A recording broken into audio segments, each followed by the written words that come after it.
షారయి అతనికి పిల్లలు కనలేదు. ఆమెకు హాగరు అను ఐగుప్తీయురాలైన దాసి ఉండెను. కాగా షారయి, ఇదిగో నేను పిల్లలు కనకుండా యెహోవా చేసి ఉన్నాడు.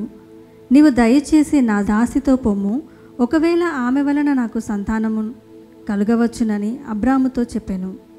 అబ్రాము షారయి మాట వినెను. కాబట్టి అబ్రాము కనాను దేశములో 10 ఏండ్లు కాపురమున్న తరువాత అబ్రాము భార్య అయిన షారయి తన దాసి అయిన హాగరను ఐగుప్తీయురాలిని తీసుకొని తన పెనిమిటి అయిన అబ్రామునకు భార్యగా ఉండునట్లు అతనికిచ్చెను. అతడు హాగరుతో పోయినప్పుడు అది గర్భవతి ఆయను. అది తాను గర్భవతినైతినని తెలుసుకున్నప్పుడు దాని యజమానురాలు దాని దృష్టికి నీచమైనదాయను. చాలమ్మా.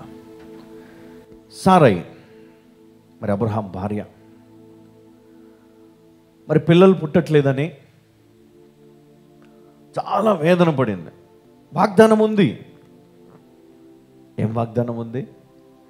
దేవుడు ఇసుక రేణువలే వారి సంతానమును ఆశీర్వదిస్తానన్నాడు. పిల్లలు పుట్టలే. మరి ఆ సమయంలో సారయి ఒక ఆలోచన ఆమెకు వచ్చింది. ఆమె దగ్గర దాసిగా ఉన్నటువంటి హాగర్ ఎవరమ్మా? 4వ వచనం. అతడు హాగరుతో పోయినప్పుడు అది గర్భవతి ఆయను.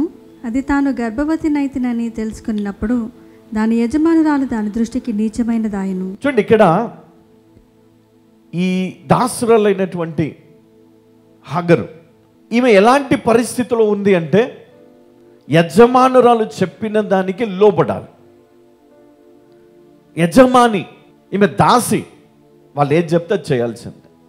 కాబట్టి ఇక్కడ ఏం జరిగింది అంటే మరి సారాయికి పిల్లలు లేనందున మరి ఈమెతో పిల్లలు కనాలని మరి అబ్రహామును కోరి ఒప్పించి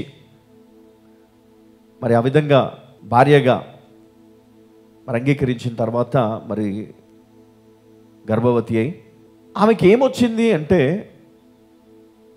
ఉన్నట్టుండి సడన్గా దాని యజమానురాలు దాని దృష్టికి నీచమైనదా. అంటే సారయి తన యజమానురాలు, కానీ తన దృష్టికి తన యజమానురాలు ఏమైందంటే నీచమైనదై. ఆమెను చులకనగా చూడడం,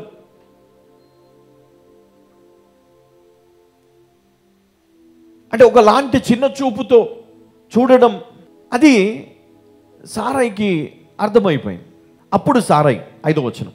అప్పుడు సారాయి, నా ఉసురు నీకు తగులును, నేనే నా దాసిని నీ కౌగిటికిచ్చిన తరువాత తాను గర్భవతినైతినని తెలుసుకున్నప్పుడు నేను దాని దృష్టికి నీచమైన దానినైతిని, నాకును నీకును యెహోవా న్యాయము తీర్చునుగాక అని అబ్రాముతో అనెను.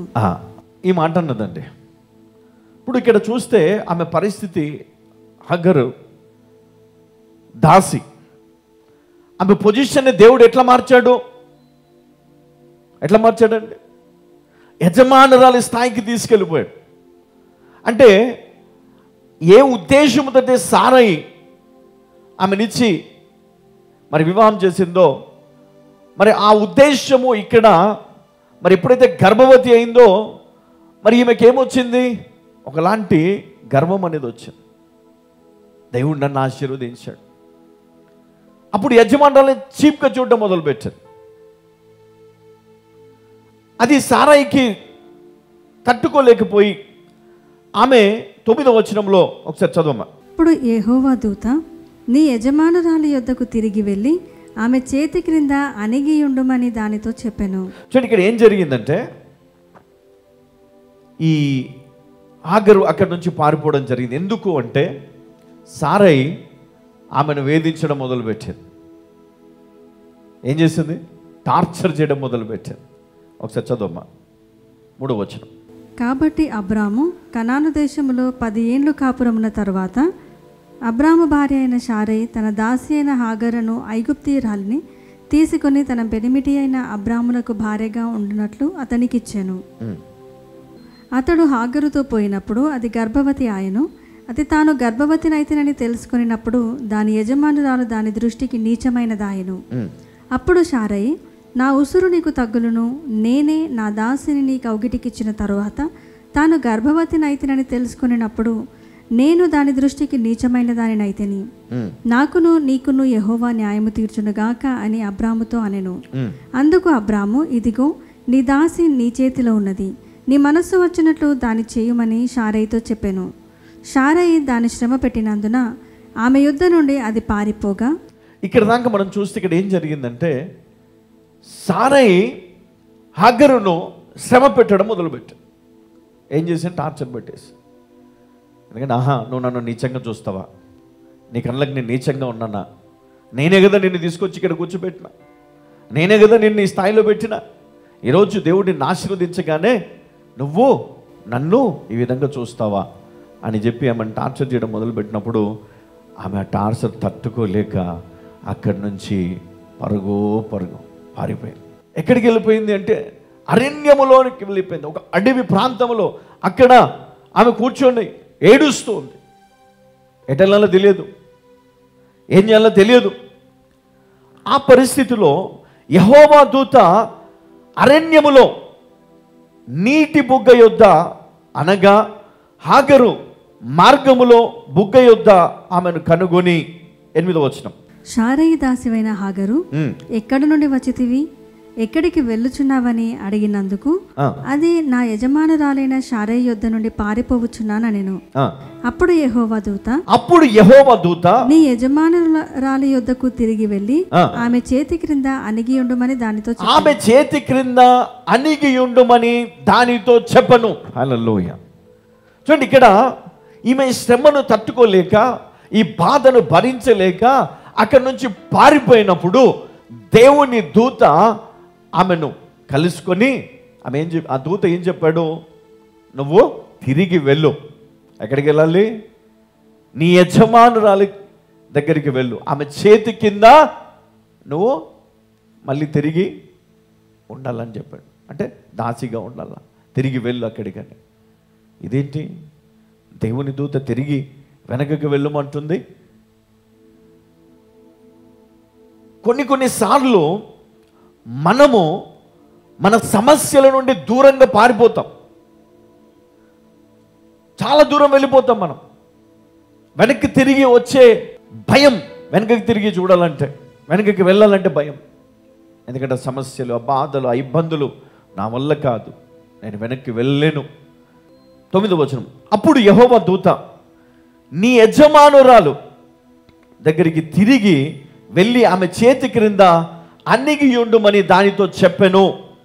అణిగి ఉండమని చెప్పింది అంటే తగ్గించుకొని నువ్వు ఆమె చేతి కింద ఉండమని చెప్పింది.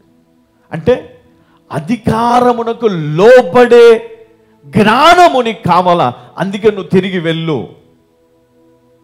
మనం ఏం చేస్తాం? ఆ నుంచి పారిపోతాం. మనం అక్కడ నుంచి వదిలిపెట్టాలా, నాకు ఇది వద్దు, నా వల్ల కాదు, నేను జయించలేను, నేను సాధించలేను, నా వల్ల కావట్లేదు కదా. ఈ చర్చికి వెళ్ళి వెళ్ళి వెళ్ళి నా జీవితం మారట్లేదు, ప్రార్థనలు చేసి చేసి పరిస్థితులు మారట్లేదు, ఇంక వెళ్ళిపోదాం. మనం ఎక్కడికి వెళ్ళిపోదాం? ఎక్కడికో ఒక దగ్గర, వేరే దగ్గరికి. ఇంకా పిల్లలు పుట్టట్లేదు కదా, ఇంకొక ఆమెను పెళ్లి చేసుకుందాం. ఉద్యోగం రావట్లేదు కదా, లాభం లేదు కదా, బిజినెస్లో లాభం లేదు, ఉద్యోగంలో లాభం లేదు, ఇక వదిలేద్దాం, ఇంకా మానేద్దాం, వెనకకి వెళ్ళిపోదాం. చాలాసార్లు అలాంటి పరిస్థితులు మనకు ఎదురవుతాయి. వెనకకి వెళ్ళిపోవాలా, మానేయాలా, ఏమి చేయాలో అర్థం కాని పరిస్థితులు.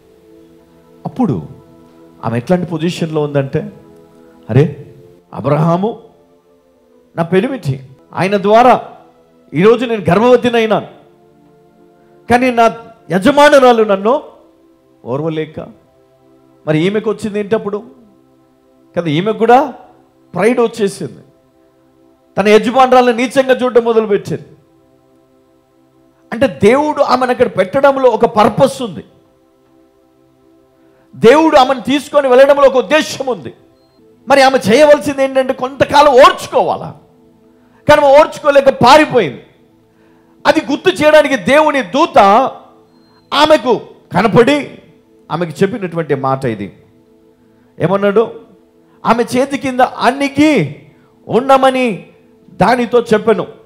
మరియు యెహోవా దూత, నీ సంతానమును నిశ్చయముగా విస్తరింపజేసేదను, అది లెక్కింప వీలు లేనంతగా విస్తారమగునని దానితో చెప్పాను. చూడండి ఏమన్నాడు ఇక్కడ? నీ సంతానమును ఆశీర్వదిస్తాను, విస్తారముగా నీ సంతతి వృద్ధి నొందుతుంది అని చెప్పడం జరిగింది. ఈమె పారిపోదాం అనుకుంది, ఇంకా చాలనుకుంది అక్కడ. కానీ దేవుని ఉద్దేశం ఏంటి? తిరిగి నువ్వు వెనకకి వెళ్ళు, అణిగి ఉండు, నేను నిన్ను ఆశీర్వదిస్తాను, నీ సంతానమును వృద్ధి. హల్లెలూయా.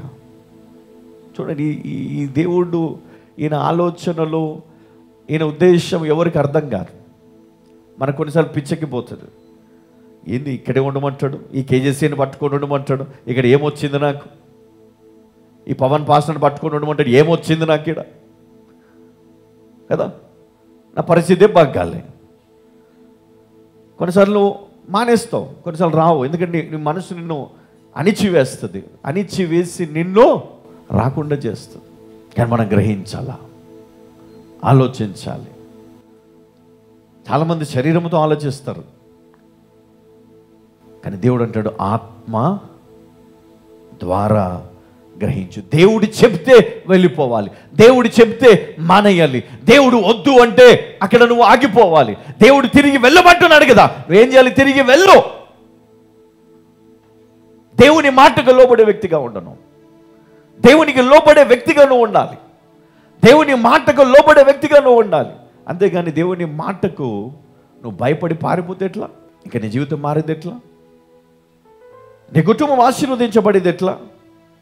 నీ పరిస్థితి మారేది ఎట్లా? నీ సంతానం వృద్ధి ఎట్లా అవుతుంది? ఒకవేళ ఈమె అక్కడి నుంచి వెళ్ళలేదు అనుకోండి, తిరిగి ఏమైపోతుంది? అక్కడ ఆయన ఇచ్చిన వాగ్దానము ఎప్పటికీ నెరవేరదు. అలాగే మన జీవితంలో కూడా దేవుడిచ్చిన వాగ్దానం నెరవేరట్లేదంటే దానికి తగినట్లుగా నీ జీవితాన్ని నువ్వు మార్చుకోలేదు కనుక ఈరోజు నీ వాగ్దానము నిరర్థకం అయిపోతుంది. నిజమే, కొన్నిసార్లు నేను కూడా దేవుడు నాకు చెప్పిన మరి అనేకమైనటువంటి విషయాల్లో నేను కూడా కొన్నిసార్లు నెగ్లెక్ట్ చేసినప్పుడు మరి నేను చూశాను, ఆలస్యాన్ని చూశాను నా జీవితంలో. ఎస్, మరి ఈరోజు నీ జీవితం కూడా ఎందుకు ఆలస్యంగా ఉందంటే నీ స్థితిని నువ్వు మార్చుకోవట్లేదు కనుక. ఆయన చేతిలో నువ్వు ఒక రాయిలాగా ఉన్నావు, ఆయన నిన్ను చెక్కే ఒక శిల్పిగా ఉన్నాడు. నీవు ఆయనకు లోబడు, ఆయన చేతి కింద అన్నికి ఉండు, ఆయన అధికారానికి లోబడు. ఆయన చెప్తే నేనెందుకు వినాలి? పాస్టమ్మ చెప్తే నేనెందుకు వినాలి? పాస్టర్ గారు చెప్తే నేనెందుకు వినాలి? ఏమన్నాడు దూత? ఏమన్నాడు ఇక్కడ? నువ్వు తిరిగి వెళ్ళు. సాతాను నిన్ను అరణ్యంలోనికి తీసుకొచ్చాడు, భయముతో పారిపోయిన ఉన్నావు. కానీ దేవుడు ఏమన్నాడు? తిరిగి నువ్వు అక్కడికి వెళ్ళు. శ్రమ ఉన్నా, ఇబ్బంది ఉన్నా, నిన్ను వేధించిన, బాధ పెట్టినా నువ్వు అక్కడ ఉండు, నిన్ను ఆశీర్వదిస్తాడు. దేవుడు నిన్ను ఆశీర్వదిస్తాడు, దేవుడు నిన్ను హెచ్చిస్తాడు, దేవుడు నిన్ను ఘనపరుస్తాడు. ఇదిగో దేవుడు ఏమన్నాడు ఇక్కడ? మరియు యెహోవా దూత, నీ సంతానమును నిశ్చయముగా విస్తరింపజేసేదను, అది లెక్కింప వీలు లేనంతగా విస్తారముగునని దానితో చెప్పాను. మరియు యెహోవా దూత, ఇదిగో యెహోవా నీ మొరను వినను. హల్లెలూయా. ఏడ్చిందంట అరణ్యములో. హల్లెలూయా.